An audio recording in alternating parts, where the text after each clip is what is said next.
the Denver Nuggets have really, really surprised me this year. They really surprised me. I didn't think that they were going to have 30 wins this year. They're a 31-win team. They're one of the hottest teams in basketball right now. Not like a bad team hot versus like hot for them. There's always that one team every single year, and it seems like more than likely it's coming from the Western Conference. Yeah. That there's, when I first started getting heavily in the NBA, it was the Grizzlies that were up and coming. Yep. Then it was Phoenix for a little bit. What were they, 18 over and still missed the playoffs? Yeah. And then they traded away everybody. Right. And then it was Golden State. They gave the Thunder a run for their money in the first round. Yeah.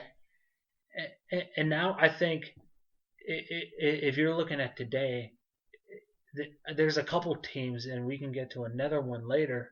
Yeah. But I think Denver is definitely one of those teams. Mm-hmm. Yeah. You know what? They are so young. I'm so excited. And another one of the best coaches in the league that has been continuously overlooked is Mike Malone. Michael Malone has done unbelievable work with this team. I cannot say enough how much he has done with this team.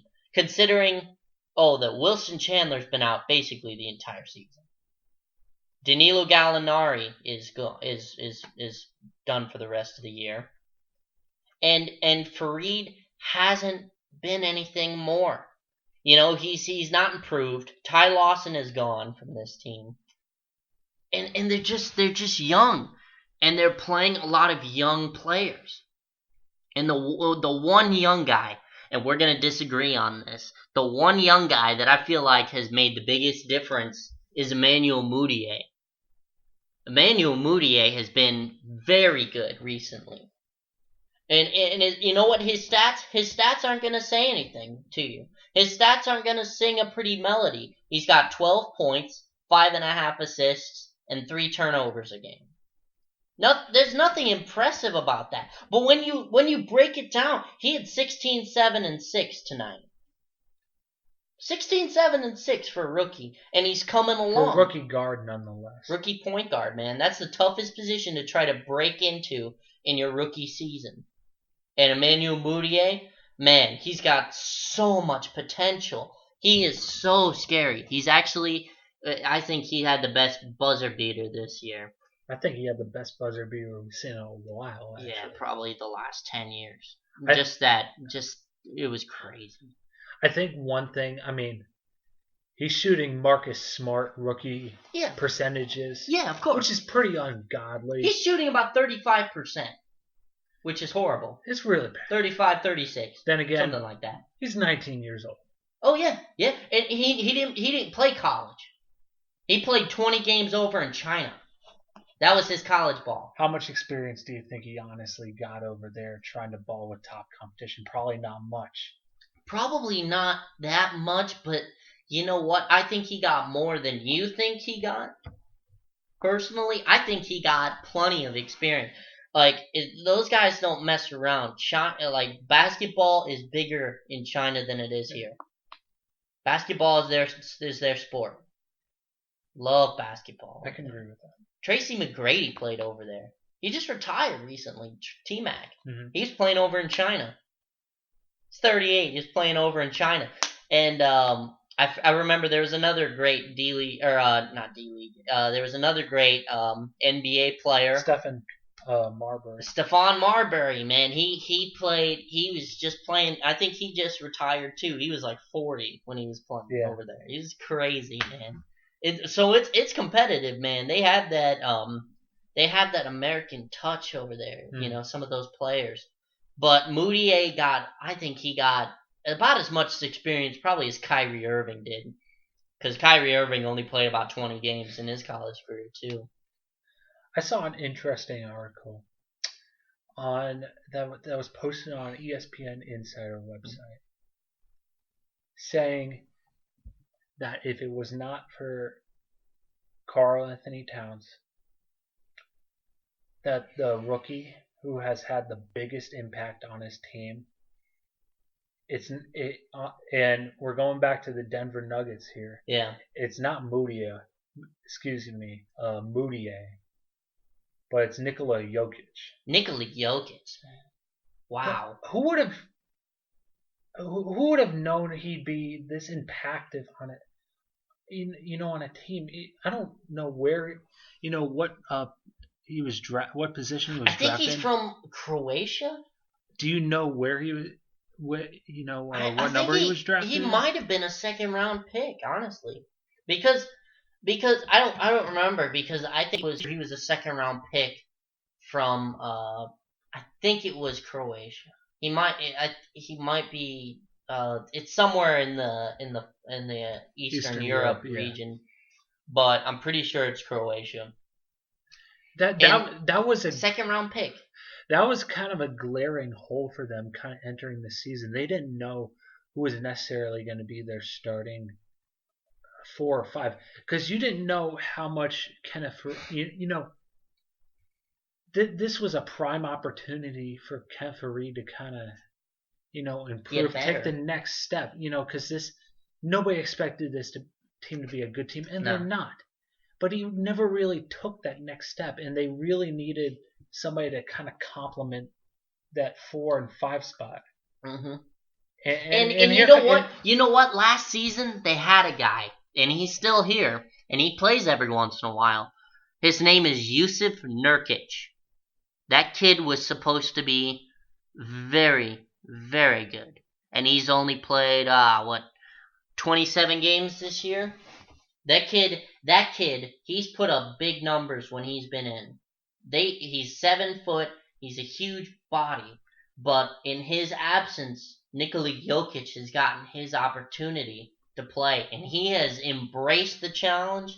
He has played very well, and nobody thought that he was going to be quite as good as when they drafted him. I mean, they weren't exactly drafting a first round pick here.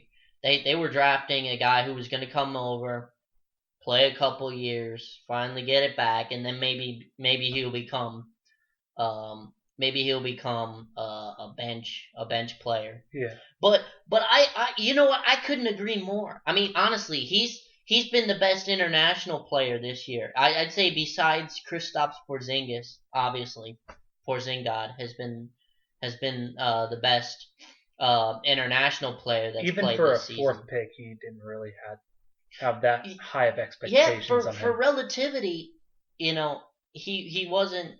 He's overplayed his own critics, but Nikola Jokic hasn't had any critics, because really we didn't know that much about him. So it's been very impressive. This kid.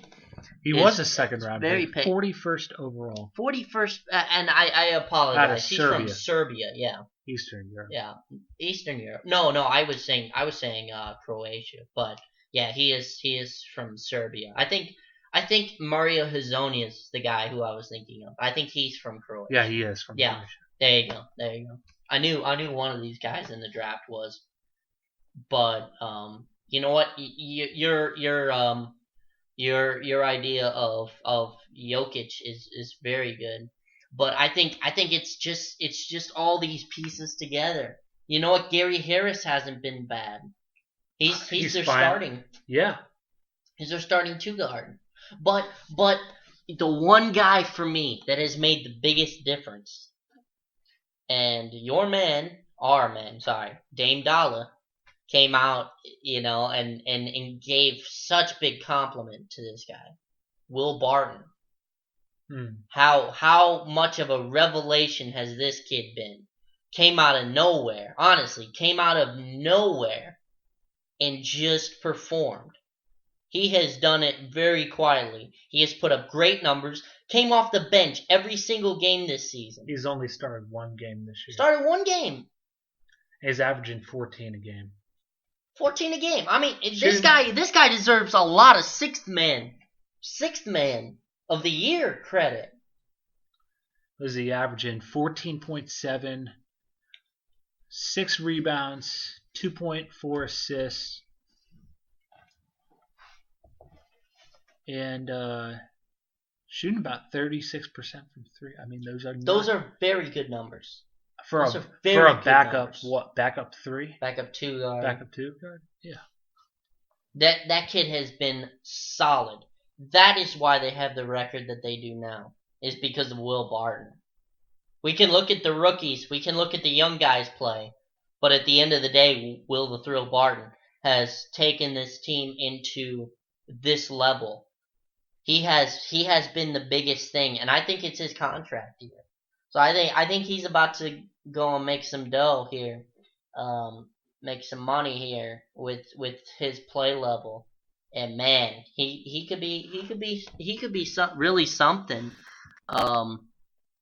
You know what? And you just keep looking down the roster. Jakar Sampson, they brought him in from Philly. They're starting him over Danilo Gallinari, you know, because Gallinari's hurt. So they're starting Jakar Sampson. Nurkic has been in and out. They called up Axel Tupain. And you say, what? Who is that? That's a kid that they brought up from the D League. You know, just out of crazy stuff. And then he went and signed a multi-year deal. And then you've got Joffrey Laverne, another great international kid, young guy. You know, and you just keep going, and the list keeps going on, man. And I think, isn't Jameer Nelson still? DJ Augustine, I think, is there. Jameer Nelson's still there. I don't know necessarily if he's... I don't know if I don't think he's playing, because DJ Augustine has taken up a lot of the minutes. And you know what? He's done a great job. He looks great in this system. He's scoring. He's getting plenty of assists. He's really helped stabilize this offense, and that's another reason Will Barton and DJ Augustine have been the best players. But you guys had better watch out for the Nuggets, man. They have great pieces. They have plenty of draft picks, and they're going to get another great player here. If they ever get any sense and get rid of Kenneth Faried, I think that they'll have a great shot, man.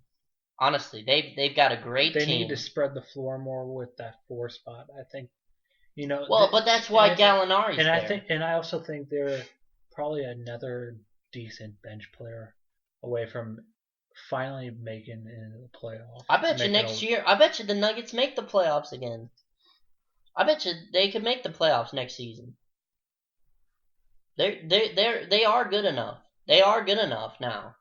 And Moutier is fantastic. Jokic has been great. They need another front court player, another front court player that's if not serviceable, decent.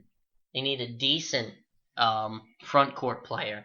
They should really consider getting rid of Kenneth Faried. I'm very serious about that. You think he doesn't necessarily fit the system they're trying to aim for eventually? It's not about the system. It's just, I think that Kenneth Faried has hit a cap. You never, on a young team, you never want to have a player that hits a cap. On a young team. I think he hit that a couple of years ago, too. Yeah, he has not gotten any better in 2 seasons. 2 seasons, he's not gotten any better. Look at him. What, 12 and 7? My favorite comparison to make with Kenneth Faried is him and Blake Griffin. And you look at it just down the list. Blake Griffin has improved in every single thing. Kenneth Faried, and Blake started at the same level. They started at the same level. They were basically the same player. They were dunkers. About the same height. The same players, basically. Same free throw percentage. They were both about 50% free throw shooters coming out. They were both very physical. They both were high-flying dunkers. Blake Griffin has a jump shot, a 3-point shot. He plays in the post. He passes. He's a great passer. Now. Yeah, shooting a high level from the free throw line, and he's scoring about 20 points a game, getting still about as many rebounds and more assists. Kenneth Faried hasn't gotten better at anything since he's been in the league. He scores, he dunks, he rebounds. That's about it. That it hasn't improved in anything. He hasn't developed a jump shot. He can't pass out of the post. They don't even play him in the post. I mean, you can't have players that hit a cap when they're young. That's when you know something bad will happen. Like, that's just one of those things. If you trade him and Wilson Chandler together, I'm sure you could find some offers out there. More than likely. Good offer. I mean, half decent offers, Wilson Chandler's a good player. But I always hated Wilson Chandler. He didn't do enough for me. Gallinari was the only player that they got out of that Carmelo deal. That Carmelo Anthony deal, sorry. He's the only good player that they got out of that deal.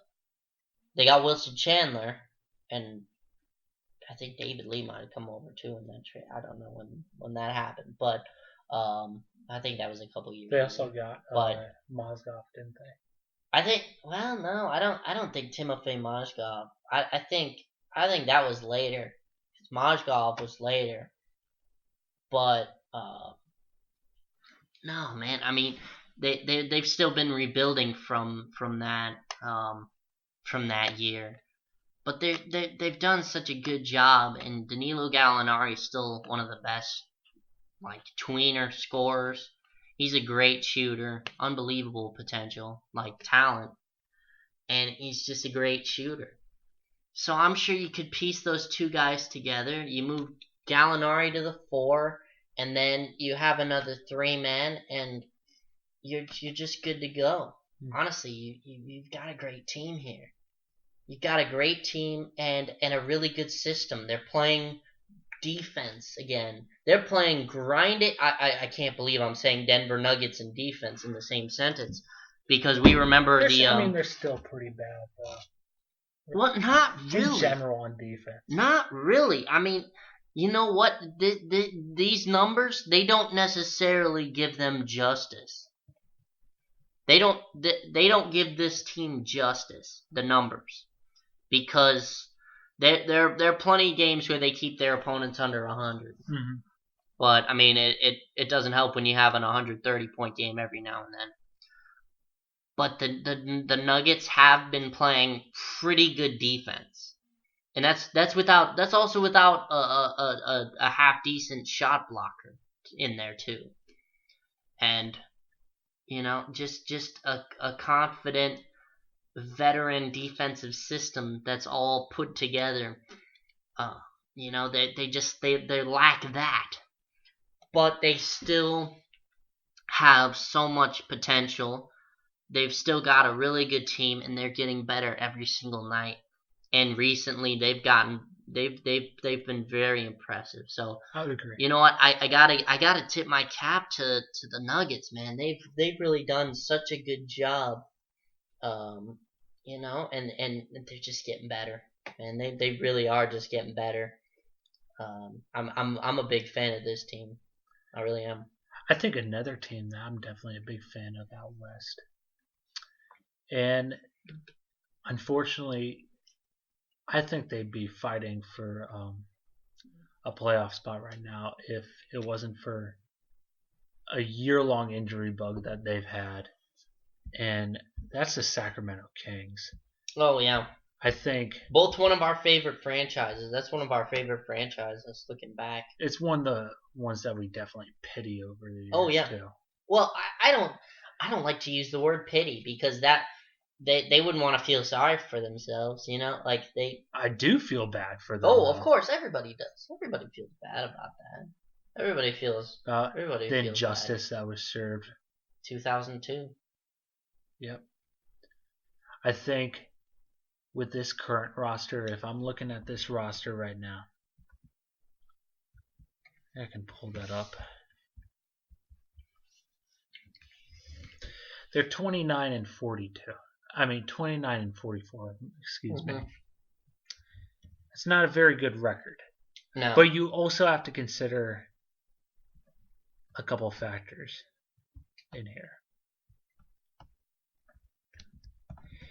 If I'm looking at their roster, there's only been one guy that has played over 70 games. Mm-hmm. Yeah. And that's Costa Koufos. Everybody else, a couple of their key guys actually. DeMarcus Cousins, who's absolutely he's the best center in the league. Oh yeah, hands down, no doubt. He's played 62 games. Man, the boogeyman, he always strikes, man.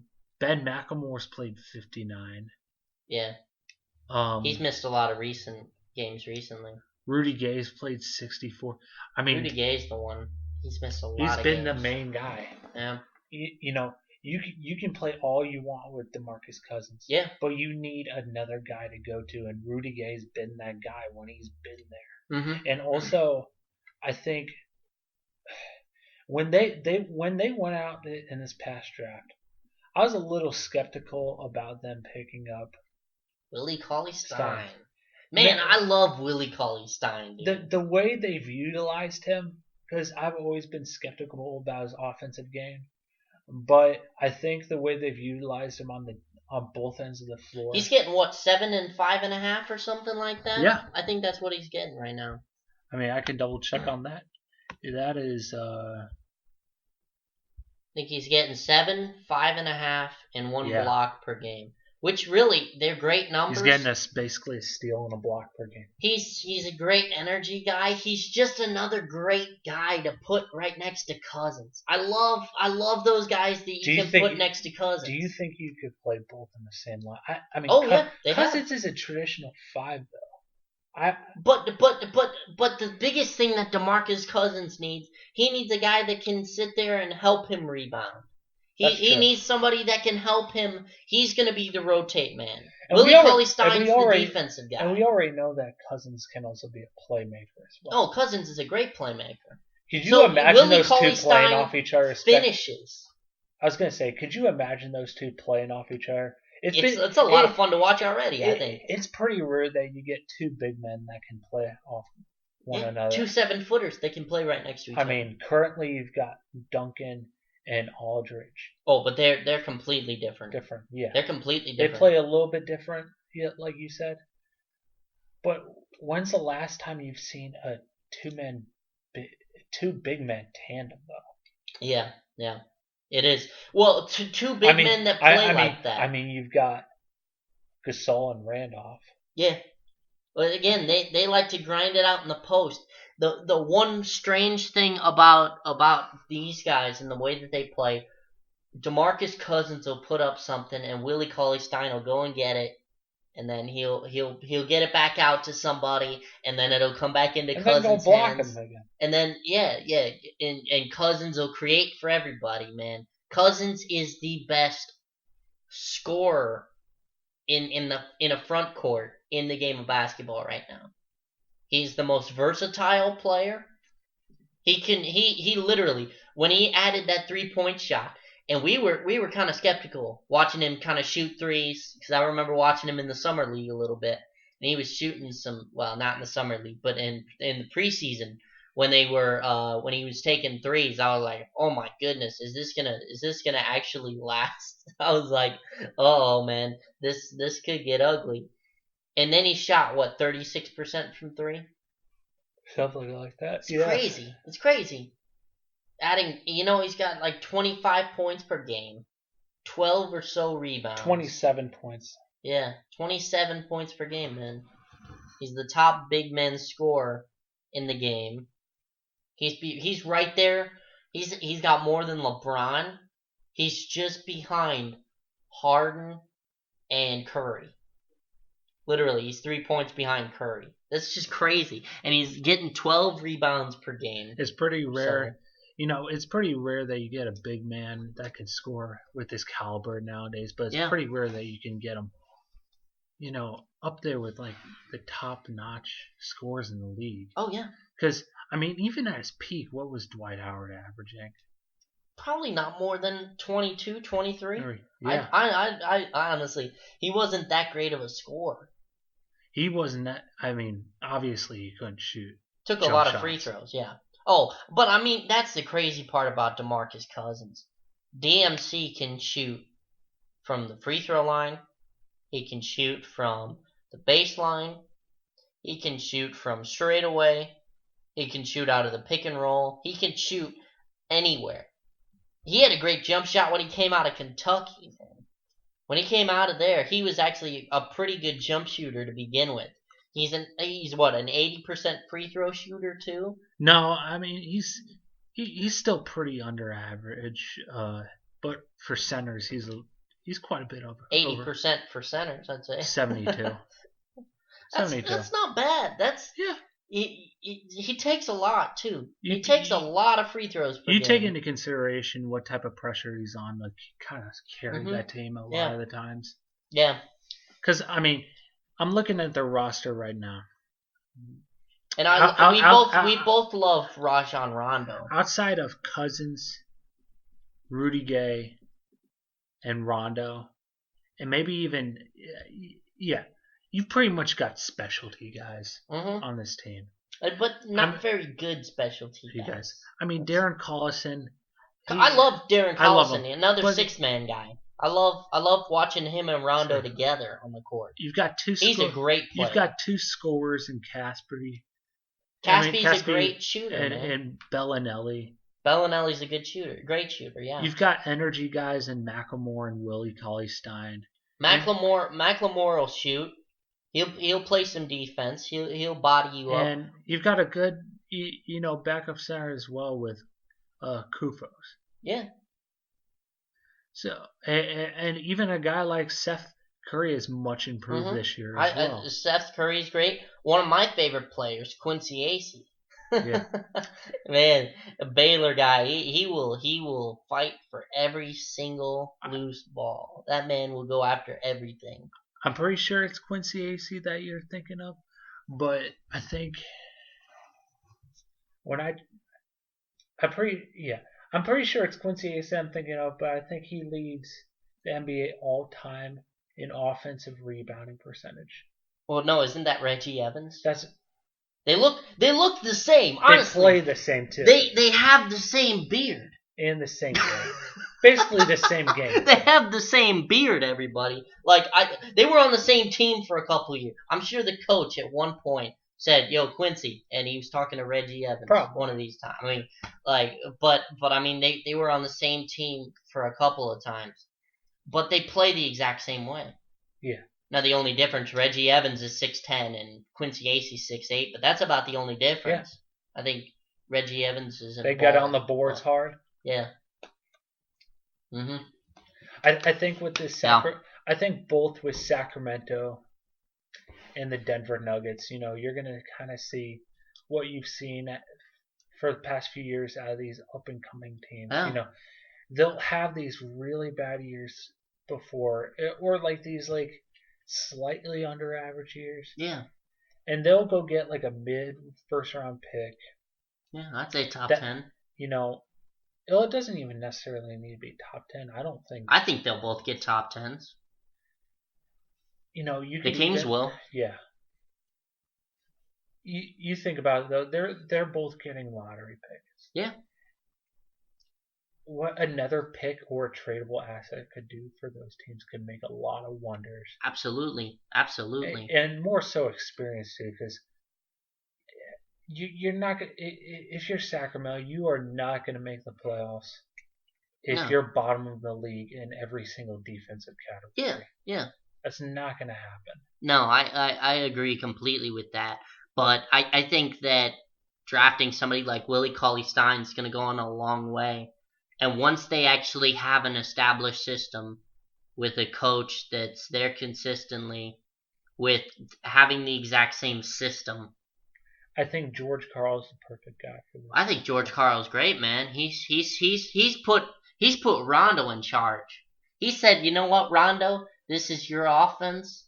You have to take some shots, and you have to run this offense efficiently." And he's done a great job.